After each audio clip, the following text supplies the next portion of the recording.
Hola a todos, hoy traigo un tema de bastante interés. Voy a hablar de la evolución de la alimentación del ser humano desde épocas anteriores hasta la actualidad. Em, Esto va a ser como una charla introductoria porque se está desarrollando a raíz de esto un software llamado Food Info. Aún está en proceso, pero lo que se busca es que las personas puedan informarse acerca de los ingredientes de cada uno de los alimentos, sobre todo los alimentos procesados que va a consumir en el día a día. Entonces yo voy a introducir un poco el tema y más adelante mi compañero Eduardo va a explicarles un poco específicamente acerca de este interesante software. Vamos a hablar un poquito sobre la historia. Aunque no se conocían anteriormente la causa del deterioro de los alimentos, nuestros antepasados trataron de desarrollar una serie de métodos de conservación que fueron en algunos casos efectivos, en otros no tanto. Esos métodos se emplearon durante muchísimos años. La conservación industrial de los alimentos se inició alrededor de comienzos del siglo XIX, después de una serie de descubrimientos que permitieron establecer las bases científicas y además desarrollar la tecnología necesaria para poder llevarlo a cabo. En el comienzo de su existencia, el ser humano consumía lo que podía recoger, sin importar mucho qué tipo de alimento era. Entonces, su dieta se basaba principalmente en lo que eran raíces, nueces, fruta, miel y huevos de algunas especies de animales, lo que podía conseguir. Y a medida que el ser humano cambió de ser recolector de alimentos a ser cazador, entonces la variedad de estos alimentos aumentó en su dieta. Ya podía incluir, por ejemplo, algunos tipos de carne de aves, de pescado, de vez en cuando. Y más adelante el descubrimiento del fuego pues tuvo un impacto también bastante grande en cuanto a lo que fue la preparación de los alimentos, porque entonces pudo consumir de otros tipos de alimentos. Hablamos, por ejemplo, de cereales, de leguminosas que pues obviamente no son comestibles en su forma cruda. Y a raíz de esto se originó entonces la conservación de las carnes y del pescado, tanto por cocción como por ahumado.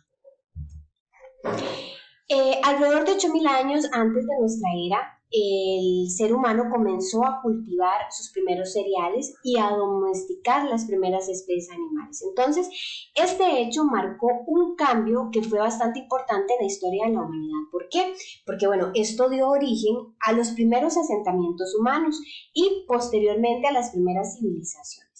El trigo fue el cereal que predominó en el área del Mediterráneo, mientras que el arroz se desarrolló más que todo en la India y en Asia, y ya el maíz se originó en América. Vamos a ver un poco los orígenes de los métodos de conservación de alimentos. Bueno, entonces se dio la necesidad del ser humano por alimentos que estuvieran disponibles fuera de la cosecha de las estaciones. Y a raíz de esto entonces se originaron las primeras técnicas de conservación. Sabemos que el invierno era una época de escasez, no se disponía de alimentos frescos hasta el verano siguiente. Entonces esta falta de alimentos en el invierno pues hacía difícil al hombre o al ser humano alimentarse tanto a sí mismo como a las especies de animales que hacían ya parte de su sustento. En los climas tropicales sí se disponía de alimentos frescos todo el año, pero las altas temperaturas los iban deteriorando rápidamente y entonces obviamente pues que esto impedía su consumo. La forma más conveniente de conservar esos alimentos era una forma que actualmente podemos decir que está de moda, ¿verdad? Porque ya conocemos los beneficios. Pero bueno, en ese entonces ellos lo que hacían era favorecer el crecimiento de bacterias u otros microorganismos inofensivos que en la actualidad conocemos que además de inofensivos más bien son beneficiosos para el ser humano. Y este proceso se conoce como fermentación. Estos alimentos fermentados que se utilizaban era el queso, el yogur, la col ácida, que también es conocida como chucrut o col fermentada, y las aceitunas son ejemplos de vegetales fermentados. También se utilizaron entonces las técnicas de ahumado, de secado, de salado. Entonces, los métodos tradicionales de conservación de estos alimentos ya dieron productos que tenían características variables, pero que tenían una vida útil un poco limitada. Entonces, era como un poco complicado conservar de una manera adecuada los alimentos, pues no había la tecnología necesaria. Entonces no se sabía si eran seguros para la salud, y si además de esto le sumamos que necesitábamos que fueran seguros para la salud, que fueran nutritivos y aparte de esto apetecibles, ¿verdad? Ricos, entonces se complicaba un poco en esas épocas. Entonces ninguno de los métodos pudo aplicarse a todos los alimentos. Se podía realizar en algunos tipos de alimentos, más no en todos, y eran pues limitados. Hasta finales del siglo XVIII, ya con la revolución industrial y los largos viajes por el mar, entonces se creó la necesidad de desarrollar algún tipo de conservación que fuera más eficiente y que fuera pues aplicable no a unos pocos, sino a mayor cantidad de alimentos. Y entonces los primeros métodos industriales se basaron más que todo en la utilización del calor y del frío. Ya para 1795, un francés de apellido Appert comenzó un periodo de experimentación que duró aproximadamente 14 años y dio a cabo el desarrollo de un proceso de enlatado. Este proceso se utilizó para sopas, para frutas, para verduras, para jugos, lácteos, mermeladas, entre otros. Y estos alimentos se empezaron a colocar en recipientes de vidrio que estaban herméticamente sellados con corchos, y después se calentaban en agua hirviendo. Entonces, Appert en ese momento no conocía de bacteriología, no se sabía exactamente por qué era que los alimentos llegaban tan rápidamente a ponerse en mal estado. Sin embargo, creyó que ese proceso que él estaba realizando destruía esa sustancia que se pensaba que era una sustancia que producía el daño a esos alimentos. Después llegó Pasteur y realizó pues otros aportes importantes. La conservación de los alimentos ha sido uno de los requerimientos primarios del hombre y de la sociedad, y algunas razones para conservar los alimentos son las siguientes. Primero, extender el periodo de tiempo por el cual un alimento permanece en buen estado, por medio de técnicas de preservación que lo que hacen es inhibir esos cambios a nivel microbiológico, químico, bioquímico, y por lo tanto permitir un tiempo de mayor almacenamiento, de distribución, de consumo. O sea, que cuando los alimentos, por ejemplo, lleguen al supermercado, puedan permanecer ahí un cierto tiempo y no ponerse en mal estado. Otro es aumentar la cantidad de alimentos con sabores diferentes, colores, aromas, texturas atractivas para las personas y aumentar su palatabilidad, o sea, ese sabor rico, digamos, que la persona sienta deseos de comérselo. Y pues disminuir las pérdidas post cosecha de los alimentos, incrementando la cantidad de alimentos que esté disponible para la población, y pues por supuesto generar un beneficio económico para la industria de los alimentos. Esta información fue tomada de Ciencia e Ingeniería de Alimentos, el cambio en la historia, cuyo autor es Camilo Rosso Bernal de la Universidad de La Salle, Bogotá. Bien, sabiendo esto, hay una pregunta importante. ¿Qué ha implicado todo ese avance en nuestra salud? Y para ello vamos a empezar hablando sobre nuestro diseño biológico como seres humanos. ¿Okay? Nosotros como seres humanos contamos con un diseño biológico establecido, el cual nos va a permitir procesar algunos alimentos adecuadamente y otros no. O sea, el ser humano puede comer de todo, pero eso no significa que va a digerir bien ese tipo de alimento, de producto, que lo va a metabolizar bien y que lo va a eliminar correctamente. Cada uno de esos alimentos, para que pueda pasar por este proceso de una forma adecuada, debe tener una alta compatibilidad con nuestra genética, porque si no es así, entonces no nos brindará los elementos necesarios para que podamos estar sanos. Según el doctor Rafael García, cada especie está diseñada de un modo específico que la hace apta para procesar ciertos y determinados alimentos. Vamos a hablar un poco de alguna información importante que contiene su libro El Código Alimentario. El primer científico que se dedicó a estudiar esto fue Georges Cuvier, el cual es considerado el padre tanto de la paleontología como de la anatomía comparada. Cuvier desarrolló el principio de correlación, el cual se basa principalmente en dos aspectos. Uno, la forma de cada órgano depende de su función. Y dos, si un órgano se modifica, todos los demás se ajustarán correlativamente. O sea, si una función se modifica, también lo hará correlativamente el resto de las funciones de acuerdo a ese cambio. Quiere decir que no solamente se modifica el sistema digestivo en función de los alimentos para los cuales está diseñada una especie, sino que todo el organismo se modifica en función de lo que está diseñado para comer. Entonces, según este principio, nuestra especie, como seres humanos, pertenece al grupo de los frugívoros. O sea, nuestro sistema digestivo tiene toda la estructura frugívora, de los frugívoros: dientes, estómago, longitud del intestino, enzimas. Por ejemplo, la presencia de manos es importante para saber cuáles alimentos debemos comer. Un ejemplo, los carnívoros y omnívoros tienen garras, los herbívoros tienen pezuñas. Y pues, mientras no dominaron, como lo vimos anteriormente, el fuego y las armas, pues nuestros ancestros eran exclusivamente frugívoros. Esa es nuestra genética. Luego seguramente, pues como hablamos anteriormente, pues fueron recolectores, pescadores, antes que recolectores, cazadores, y esto último debe haber surgido posteriormente y en ciertas condiciones climáticas. Sabemos que lo más importante era preservar la vida y bueno, se tomaba de lo que se tenía o se disponía en ese momento para alimentarse.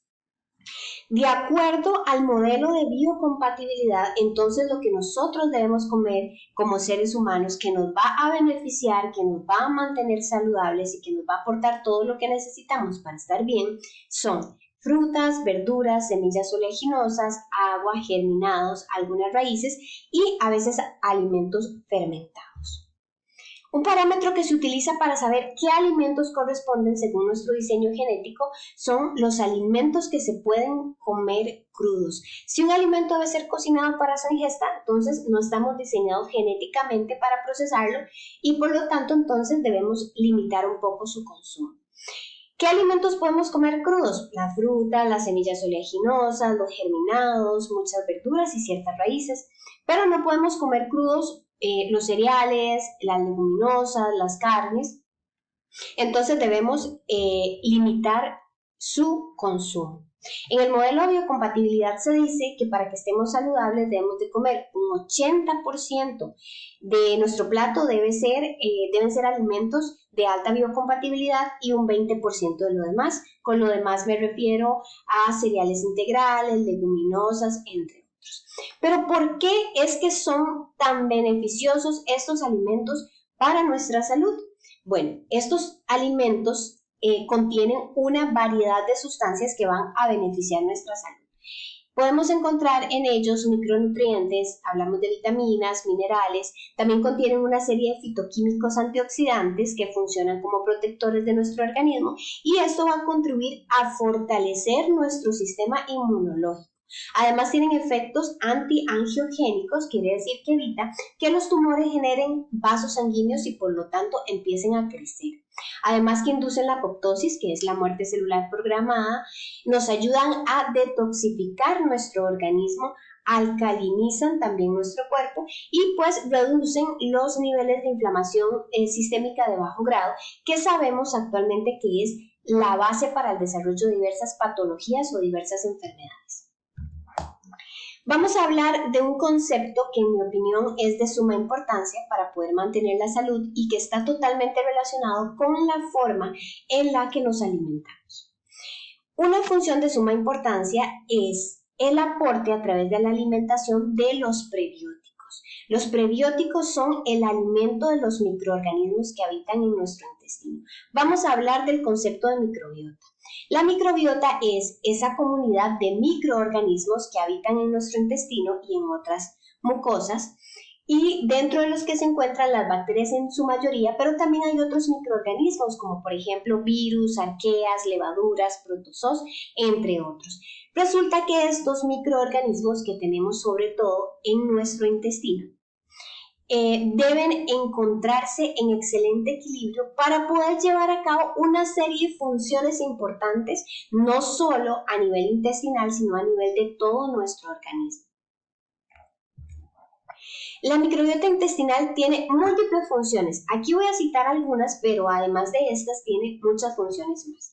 Cumple funciones metabólicas, nutricionales, de protección antimicrobiana, de mantenimiento de la integridad de la mucosa intestinal, de regulación de la respuesta inmune, además de que contribuye a la digestión de los alimentos, a la obtención de nutrientes, genera energía. Y la microbiota es capaz de sintetizar compuestos esenciales para la supervivencia. Por ejemplo, los ácidos grasos de cadena corta, por ejemplo, los diferentes neurotransmisores que necesitamos para múltiples funciones que controlan hasta nuestros estados emocionales, por ejemplo. Entonces, una alimentación de tipo biocompatible va a contribuir, además de todo lo que hemos hablado, a que estos microorganismos se encuentren en buen estado y por lo tanto nos van a brindar salud. Si por el contrario nosotros comemos de una forma inadecuada, se verá impactada, se verá afectada de forma negativa nuestra microbiota y más adelante se pueden llegar a desarrollar pues una serie de enfermedades.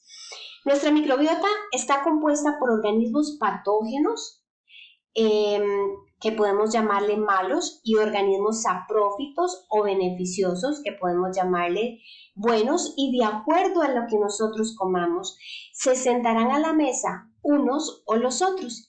Si los organismos patógenos crecen sobremanera, van a causar una disbiosis intestinal, que es un equilibrio de toda esa comunidad de microorganismos que viven en nuestro intestino. Y esto podría más adelante desencadenar una hiperpermeabilidad intestinal, pudiendo luego generar una endotoxemia metabólica, y así el individuo podría manifestar no solamente sintomatología a nivel digestivo, sino también extradigestivo y manifestar cualquier tipo de enfermedad.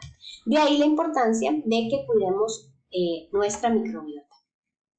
Entonces dependerá de las decisiones que se tomen en cuanto a lo que se coma o no se coma para mantener ese equilibrio de la microbiota.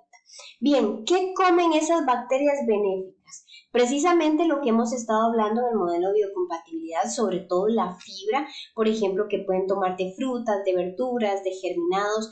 Hay diferentes tipos de comunidades que se alimentan de diferentes tipos de alimentos, entonces por eso es que nuestra dieta debe ser variada. Ahora, ¿qué comen las bacterias patógenas o perjudiciales? Estas se van a alimentar principalmente de azúcar, de harinas refinadas, de dulces, de golosinas, entre otros. Vamos a hablar de un concepto bastante importante, que son los alimentos procesados. Los alimentos procesados son aquellos alimentos que han soportado o han pasado por algún grado de procesamiento industrial antes de llegar a nuestra mesa para que nosotros los podamos consumir.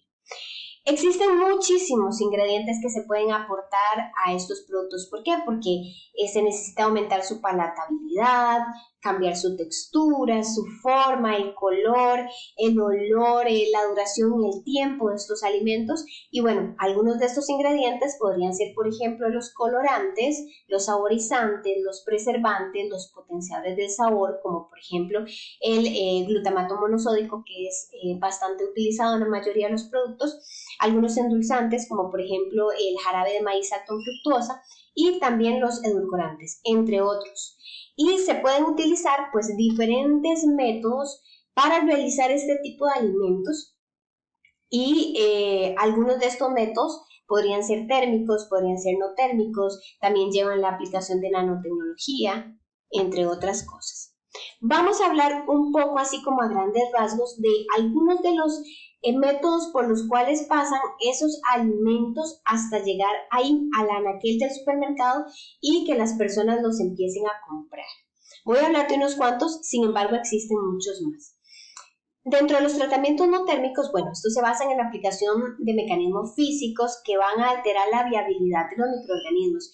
¿Qué es lo que se busca? Decimos que un alimento fresco no permanece en buen estado por mucho tiempo, porque va a haber como, digamos, una proliferación de microorganismos que van a empezar, por decirlo así, a atacar el alimento, a crecer ahí, por ejemplo, hongos, y este alimento pues ya no se puede consumir. Entonces, el objetivo de la industria es tratar de ver cómo hace para que estos microorganismos no crezcan en el alimento y que la persona lo pueda comprar tiempo después, digamos, de que el alimento se realizó.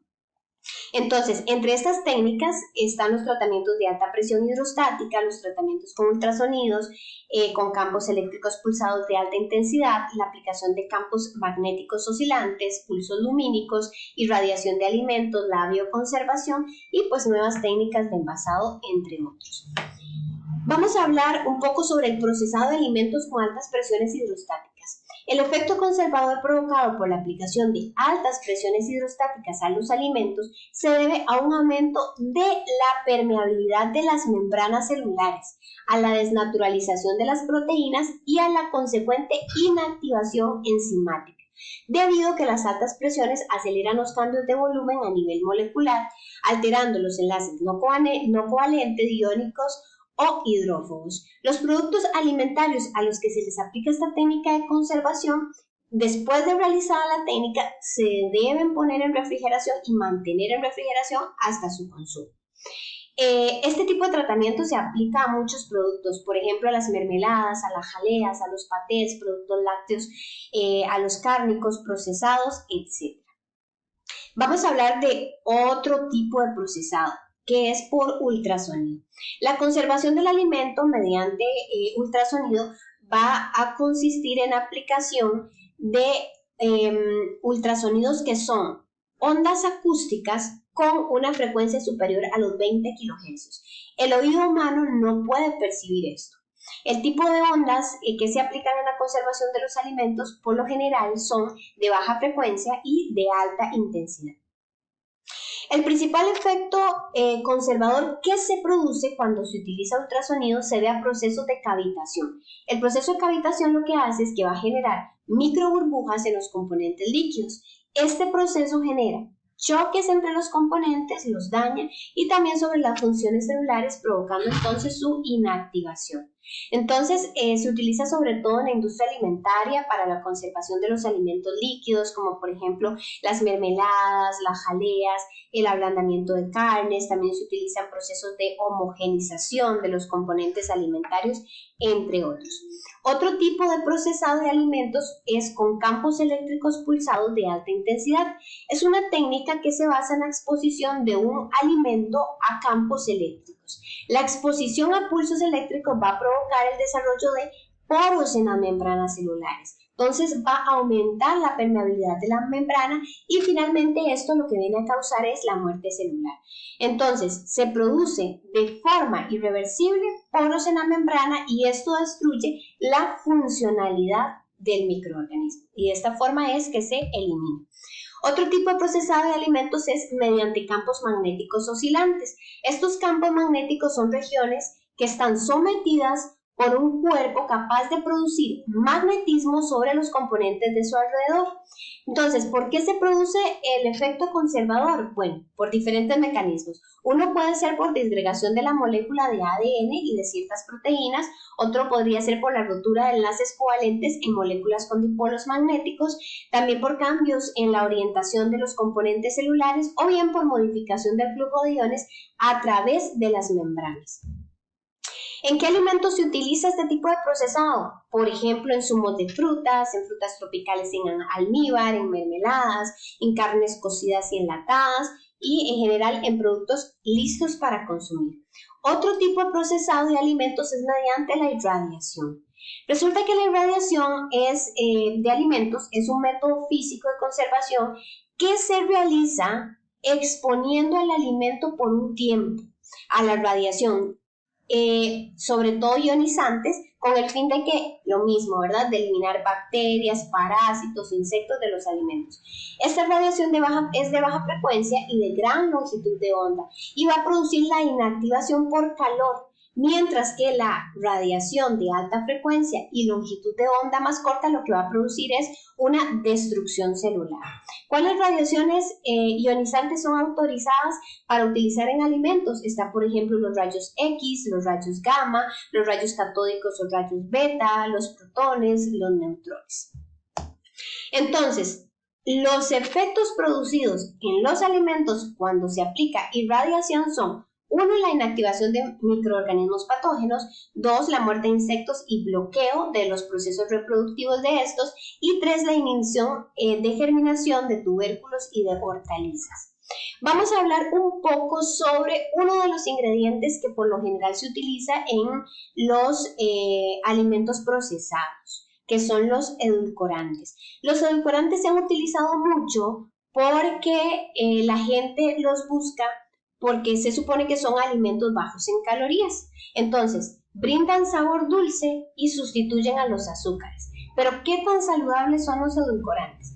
Vamos a ver, en The Journal of Physiology en 2013, este estudio demostró, ¿verdad?, que el organismo no es engañado por el sabor dulce sin calorías, que es una de las razones por las cuales los edulcorantes artificiales promueven la obesidad. Cuando una persona normalmente consume algo dulce, su cerebro va a liberar dopamina y esto lo que hace es que activa el centro cerebral de recompensas. También va a liberar leptina, que es una hormona que regula el apetito y le informa al cerebro que está lleno, ¿verdad? Una vez que ha ingerido cierto número de calorías y está lleno, ya no quiere consumir más. Pero cuando las personas consumen algo con un sabor dulce, pero que no tiene calorías, aún así el centro cerebral del placer se activa por aquella sensación dulce, pero no hay nada que lo desactive. ¿Por qué? Porque no tiene calorías. Entonces, los endulzantes artificiales lo que hacen es que engañan al cuerpo porque le hacen creer que recibirá calorías, pero cuando el cuerpo ve que no las obtiene, entonces sigue la indicación de que necesita más. Esto va a ocasionar en la persona un antojo de carbohidratos y podría ser por ese camino que la persona empiece pues a comer de más y esto puede originar sobrepeso, obesidad, entre otras cosas. Esto fue tomado de un artículo del Dr. Mercola, cuyo nombre es Reconfirmando, los endulzantes artificiales lo enferman y lo hacen engordar. Bien, existen varias categorías en las que se pueden clasificar las sustancias con poder endulzante. Se dividen en dos grupos, lo que son los edulcorantes naturales y los edulcorantes con un elevado poder edulcorante, que serían edulcorantes artificiales, que son los compuestos sintetizados de forma artificial. Vamos a ver. Los azúcares están presentes en la naturaleza y pueden presentarse tanto en forma de monosacáridos como en forma de disacáridos. Algunos ejemplos de monosacáridos son la glucosa, la fructosa, la galactosa, y de disacáridos encontramos más bien la sacarosa, la lactosa y la maltosa.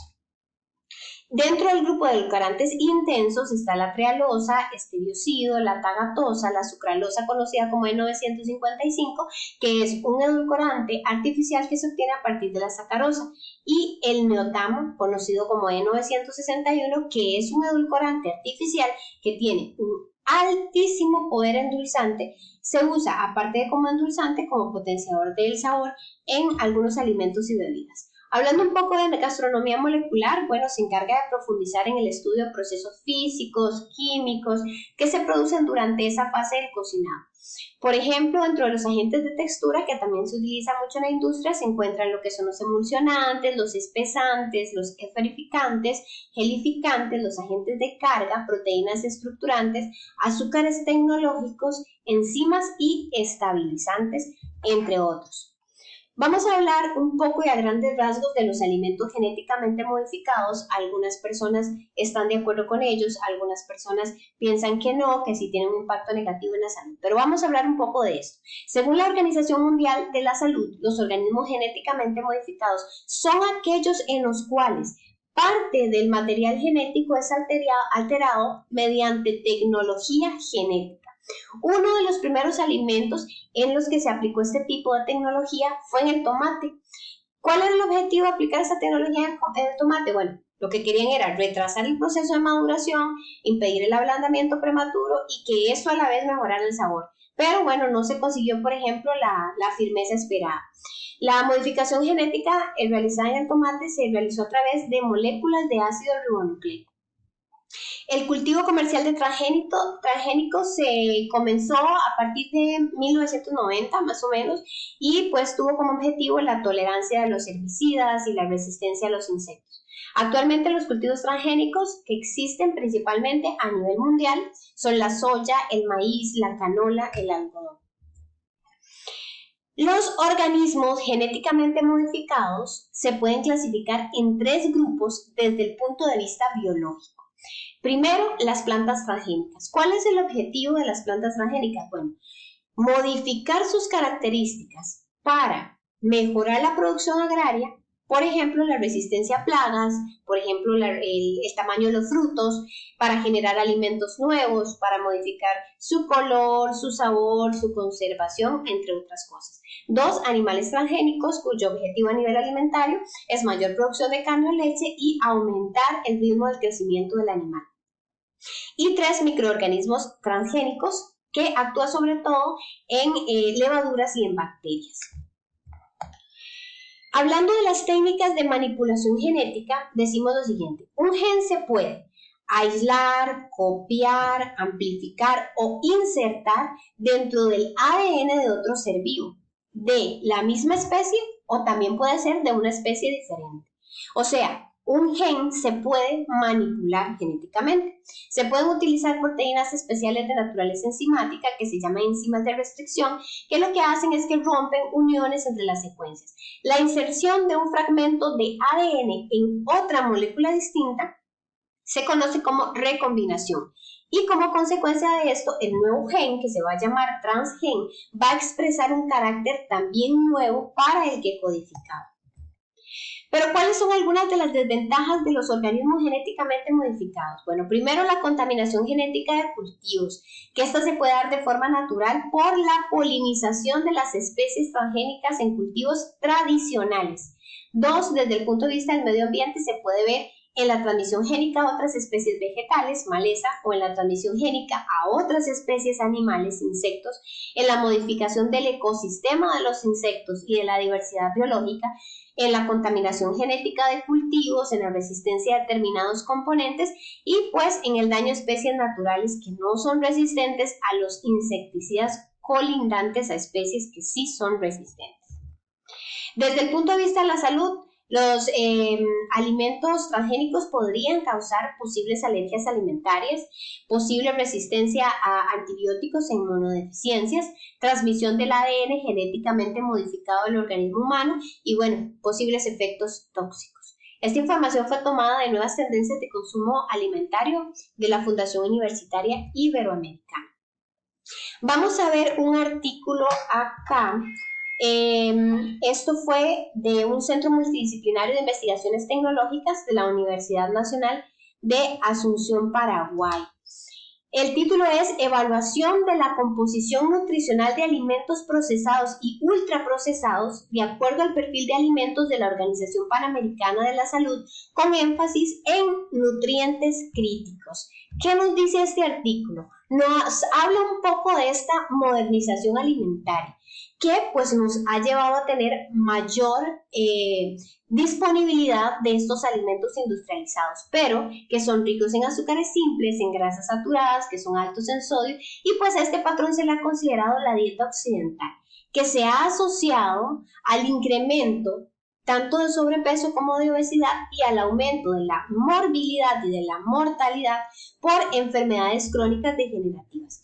Ese ambiente obesogénico va a ser la suma de influencias de entornos. Las oportunidades o las circunstancias de la vida tienden para promover la obesidad en individuos y en general en la sociedad. Estos alimentos industrializados son aquellos que son pues procesados por las industrias alimentarias, que tienen altos volúmenes de producción y distribución regional o nacional, y por eso son de fácil acceso. ¿Cómo se presentan estos alimentos? Pues congelados, enlatados, listos para procesar, para cocinar, para calentar y en general para consumirse. La evidencia, según este artículo, dice que demuestra que existe un perfil de nutrición negativo de los alimentos ultraprocesados, y documenta su gran impacto negativo en la calidad de estos alimentos, particularmente considerando el aumento de la densidad de la energía de la dieta, el consumo elevado de las grasas trans, que va acompañado además del consumo de grasas saturadas, que son de efectos similares, y un elevado consumo de azúcares agregados, además de una ingesta deficiente de fibra en la dieta, ya habíamos hablado anteriormente cuando hablamos de alimentación biocompatible que la fibra es de suma importancia para nuestras bacterias intestinales. Como la categoría de alimentos ultraprocesados ha sido definida, pocos estudios poblacionales han evaluado la asociación entre su consumo, morbilidad y mortalidad, pero estudios que se han realizado en diversos países indican que hay una existencia de asociaciones entre el consumo de alimentos ultraprocesados y síndrome metabólico en poblaciones susceptibles, como en adolescentes, también dislipidemias en niños y obesidad en todos los grupos de edad. Entonces, según el artículo, dice que el mejor consejo dietético es basar las dietas en alimentos frescos y mínimamente en procesados y pues la preparación de platos y de comidas frescas. Así que si queremos prevenir enfermedades, si queremos mejorar el bienestar, pues lo mejor es evitar los procesados y comer más frescos.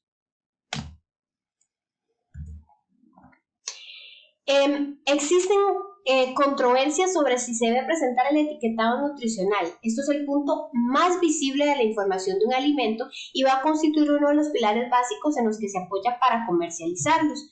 Debe contener toda la información necesaria de su composición nutricional, así como la información sobre macronutrientes y también nutrientes críticos. Va a ser una herramienta para que los consumidores tomen decisiones respecto a su alimentación para conservar su salud y prevenir enfermedades. Lo más importante de esto es que el consumidor sepa de qué se está alimentando y si ese alimento va a tener un impacto positivo o negativo en su salud. Si va a ser un alimento que va a contribuir a bajar los índices de inflamación en su organismo o si que por el contrario va a ser un alimento que va a contribuir a aumentar la inflamación y desarrollar más adelante diferentes tipos de patologías. Entonces es muy importante que el consumidor esté informado sobre los ingredientes de los cuales está formado un producto procesado o bien los alimentos en generales que va a consumir. Voy a dar algunas conclusiones importantes. Si bien es cierto que se ha avanzado mucho en tecnología para mantener productos que se puedan almacenar por mucho tiempo, un anaquel, y que cuando tal vez uno tenga un antojo, pues pueda ir a comprárselo y que no se va a poner en mal estado, que lo pueda consumir en cualquier época del año, etcétera, ¿verdad? Y también son productos que pues al paladar parecen más atractivos, que a la vista muchas veces parecen más llamativos, que siempre están disponibles. También es cierto que nuestro diseño biológico como seres humanos no está diseñado para procesarlos de una manera adecuada. Por lo tanto, es importante, como hablaba anteriormente, informarse sobre lo que consumimos. Muchas personas compran productos procesados por diferentes razones. Algunas tal vez los comprarán porque les parece que así van a reducir el tiempo que invierten cocinando, que va a ser más fácil tener un producto congelado para cocinarlo más rápido, ya hecho, para calentarlo, etcétera, ¿verdad? Pero definitivamente yo pienso que debemos de volver a nuestras épocas de antes en las cuales los productos se consumían frescos y demás, aunque esto implique un poco más de tiempo, es cuestión de organización dentro del tiempo del que disponemos en nuestro día a día. Y otros quizás consideren pues que la comida procesada tiene un mejor sabor. Esas podrían ser dos razones por las que las personas estén consumiendo este tipo de productos. Sin embargo, este tipo de alimentación tiene un impacto negativo en la salud, pudiendo provocar más adelante pues una serie de enfermedades crónicas, como lo indica el artículo citado, y varias investigaciones más que hay al respecto. Sabemos que las bacterias patógenas o las bacterias malas se alimentan de este tipo de productos y esto puede llegar a causar un desequilibrio en nuestra microbiota, una disbiosis intestinal. Y esto a su vez va a desencadenar en la inhibición de funciones importantes o bien en la formación de sustancias tóxicas como consecuencia de este desequilibrio. Teniendo nuestro organismo que lidiar no solamente con elementos exógenos tóxicos, sino también con una carga endógena de toxicidad, porque cuando hay un desequilibrio en la microbiota, hay organismos patógenos que van a secretar una serie de tóxicos y entonces la toxemia va a ser desde adentro. Entonces no solo nos vamos a exponer lo que viene de afuera, sino también nuestra propia microbiota es capaz de segregar sustancias indeseadas, sustancias dañinas, sustancias proinflamatorias que nos van a enfermar. Entonces es muy importante que cuando la persona vaya a consumir el alimento sepa los componentes de los cuales está compuesto. Pero más que esto, más que saber que ese alimento no afecte mi salud, también es importante saber que el alimento que yo voy a consumir tiene todas las sustancias y los elementos necesarios para mantenerme en equilibrio. Hablamos de macronutrientes, de micronutrientes, de fitoquímicos, etcétera, porque no es solo como que el alimento no me enferme, sino también que me aporte lo que necesito para yo tener salud. Entonces, definitivamente es muy importante mantenerse informado para tomar buenas decisiones. Creo que se ha abusado un poco del consumo de este tipo de alimentos.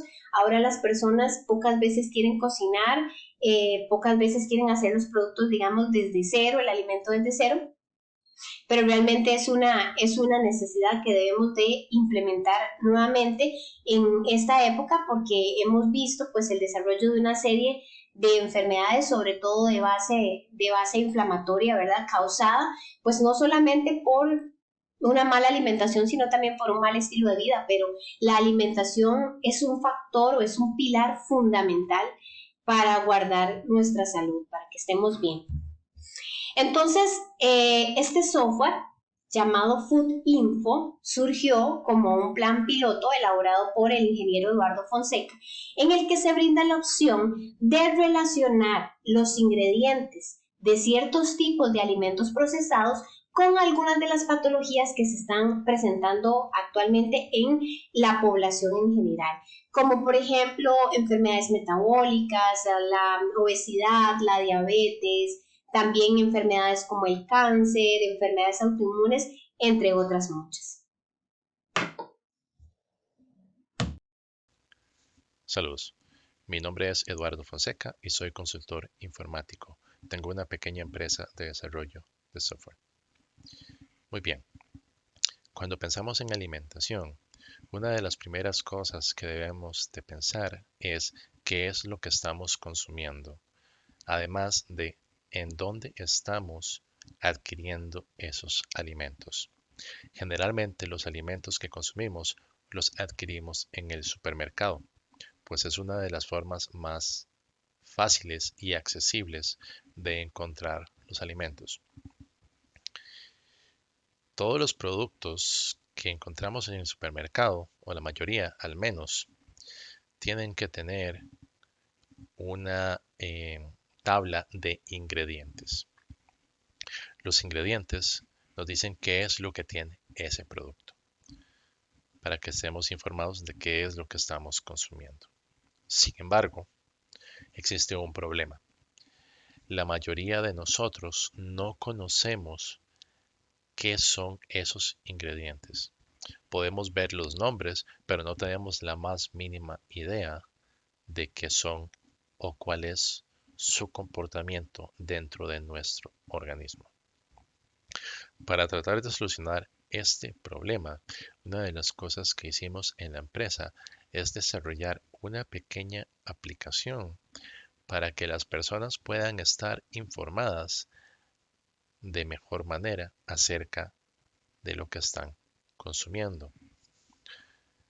Como podemos ver acá, tenemos el sistema y una lista de ingredientes.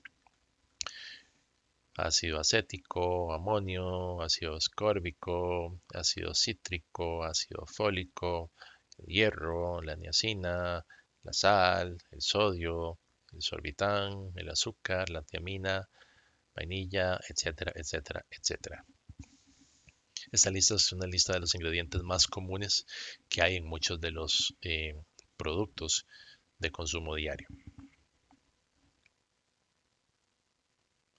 Muy bien. Ahora, cuando seleccionamos alguno de estos ingredientes o compuestos, una de las cosas que vamos a ver dentro de la aplicación es los detalles, y en algunos de estos vamos a ver las enfermedades que están relacionadas con ese ingrediente o compuesto químico. Como podemos ver acá, vemos también el código del compuesto, el Compound ID, dentro de la base de datos de PubChem, que es de donde estamos adquiriendo los datos. El disclaimer: hay que tomar en cuenta que el consumir o no consumir determinados ingredientes no significa que la persona pueda desarrollar una enfermedad. El organismo es un sistema extremadamente complejo